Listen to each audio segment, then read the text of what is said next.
il y a plusieurs étudiants qui arrivaient au Canada avec des fausses lettres d'admission. 40% de ces étudiants qui avaient des fausses lettres d'admission étaient au courant de ce stratagème-là. Et donc, des gens qui ne sont même pas qualifiés, qui ne connaissent rien du tout, qui sont des mafiosos, des scammers, tout cela sont là en ligne. Ils vous promettent belle et lurette, ils vous promettent le visa.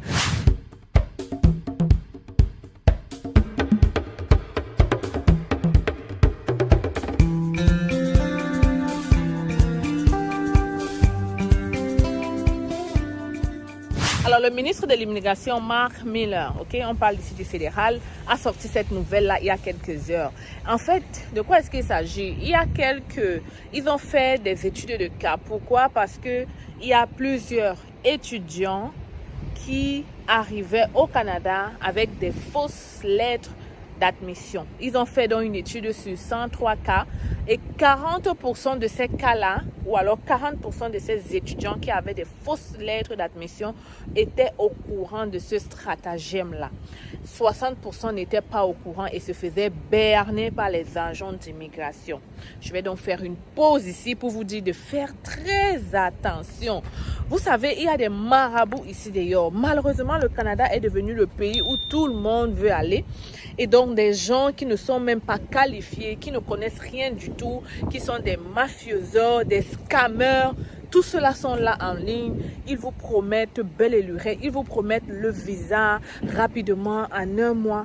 Et ils font tellement de magouilles qu'ils sont arrivés à faire des fausses lettres d'admission. Ces lettres-là ressemblent à de vraies. Donc, il faut faire très attention pour ne pas tomber dans ces pièges-là. Je sais que ça va être compliqué, ça va être compliqué pour vous de savoir si c'est vrai ou faux. Mais peut-être je vais mettre un exemple de lettre ici. Mais ça va être compliqué parce que même ça, ils peuvent modifier. Bref, il est donc important d'avoir la liste des écoles. Peut-être à partir de là, vous seriez épargné. Même s'il y a même d'autres qui partent quand même utiliser le nom de ces écoles pour faire des fausses lettres. Mais sachez que c'est vérifiable. Comment vous pouvez faire pour savoir que la lettre que vous avez est réelle? C'est que tout simplement, lorsque vous aurez le nom de l'école, vous aurez le numéro d'étudiant, vous pouvez tout simplement aller taper sur Internet le nom de cette école et vous pourriez aller écrire en fait à ceux qui s'occupent des admissions des étudiants internationaux pour savoir si bel et bien la lettre vient de leur école. Voilà ce que je peux faire pour vous aider à vérifier si bel et bien vous avez une belle lettre d'information, une belle lettre d'admission dans vos mains. Parce que c'est très grave, parce que le ministre lui-même dit que ces gens qui font des fausses lettres, ce sont même des agents d'immigration. What? Qu'est-ce qui ne marche pas, les amis? Qu'est-ce qui ne marche pas? Anyway, ce n'est pas le sujet. Donc, le gouvernement a donc étudié ces cas-là et il en ressort que 40% sont au courant. Donc, le gouvernement, pas très content de cette nouvelle-là, a donc mis sur pied une nouvelle stratégie. Une stratégie. Et avant de te dire cette stratégie-là, je veux que tu t'abonnes, tu partages la vidéo et tu n'oublies pas de liker aussi celle-ci si tu auras apprécié. Alors, permettez-moi de me poser pour vous expliquer la stratégie. Donc, parce que c'est très important, ça va changer beaucoup la donne. Dorénavant, c'est-à-dire à partir du 1er décembre, les écoles devront confirmer votre admission au ministre, aux agents à IRCC. En fait, ils doivent confirmer que vous êtes bel et bien admis dans leur école avant qu'on ne puisse vous délivrer le permis d'études. Ce n'était pas le cas avant. Tu envoyais juste la lettre et les agents d'immigration prenaient ça pour acquis et te donnaient le permis d'études. Mais maintenant, les écoles, sûrement ils vont créer une interface pour que ces écoles-là puissent confirmer ou non. Ou alors ils vont appeler ou ils vont trouver en fait un moyen de communication pour que ces écoles puissent confirmer avant l'inscription dans leur école ou l'admission si vous voulez. Maintenant, cette politique-là, comment est-ce que ça va t'affecter? Premièrement, je pense que ça va retarder quand même. Ça va augmenter les délais de traitement pour les étudiants. Moi, je pense, c'est logique.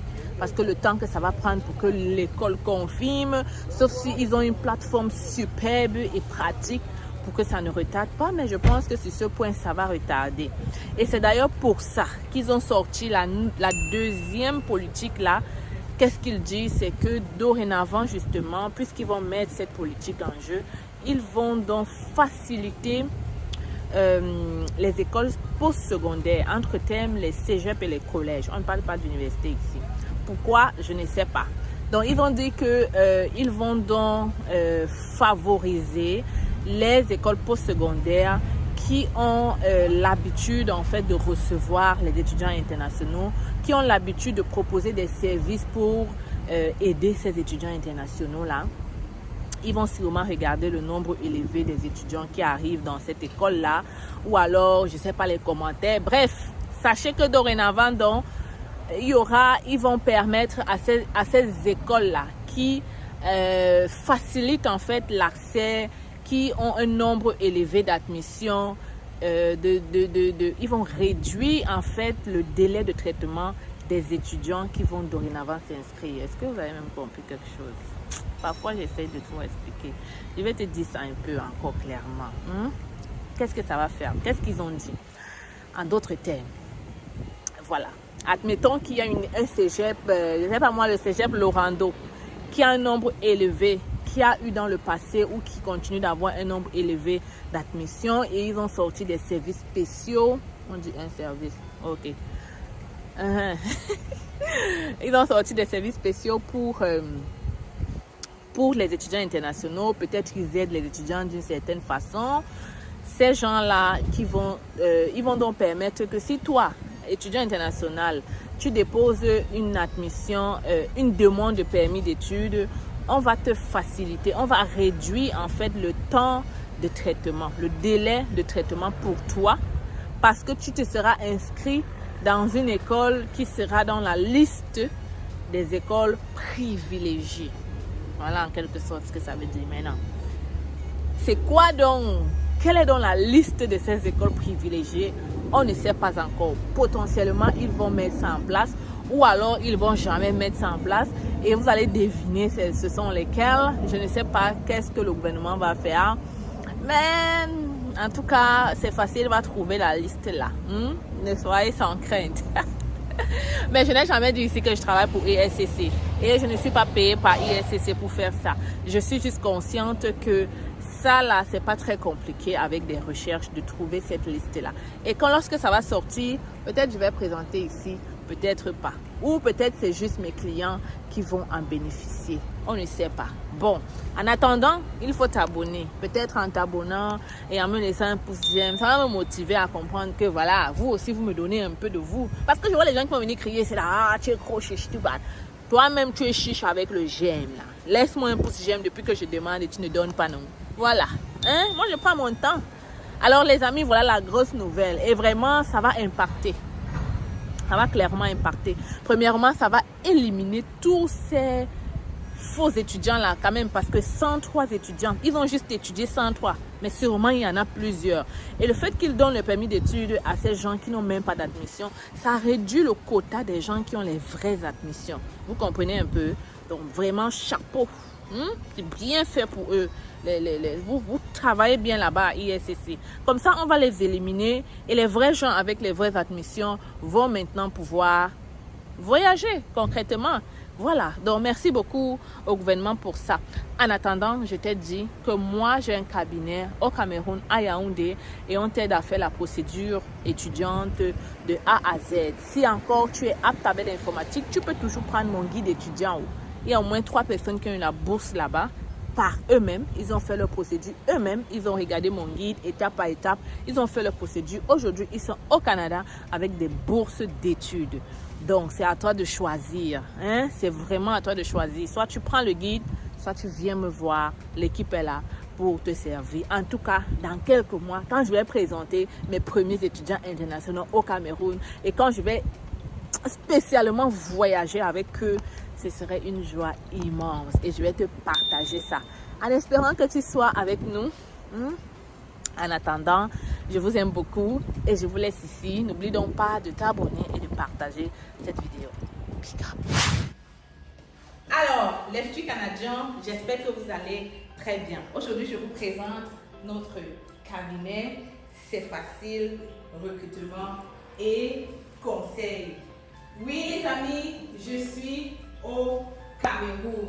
Je suis là pour répondre à tous vos besoins d'immigration sur le Canada. Nous offrons plusieurs services, permis d'études, visa visiteur, résidence permanente et bien d'autres encore. Et le plus important, c'est que en ce moment, nous sommes en rabais de 20% sur le permis d'études. Alors voilà la grosse nouvelle que je comptais partager avec toi aujourd'hui. Ne perds donc pas le temps. Viens nous rencontrer en agence si tu veux pouvoir réaliser ton rêve canadien d'étudier au Canada.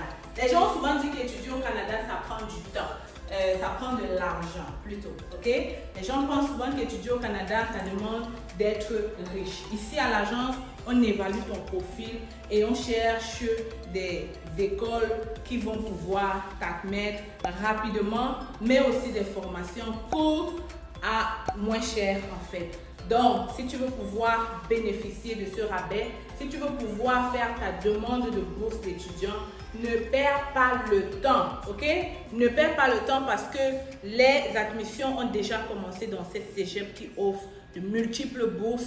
Il faut donc le faire maintenant. Et je suis encore au Cameroun pour quelques jours et j'espère te recevoir ici dans mon cabinet pour un entretien avec moi. Tu communiques avec nous à partir de ce numéro ou cette adresse email et on pourra prendre un rendez-vous avec toi. Viens, je t'amène dans mon bureau.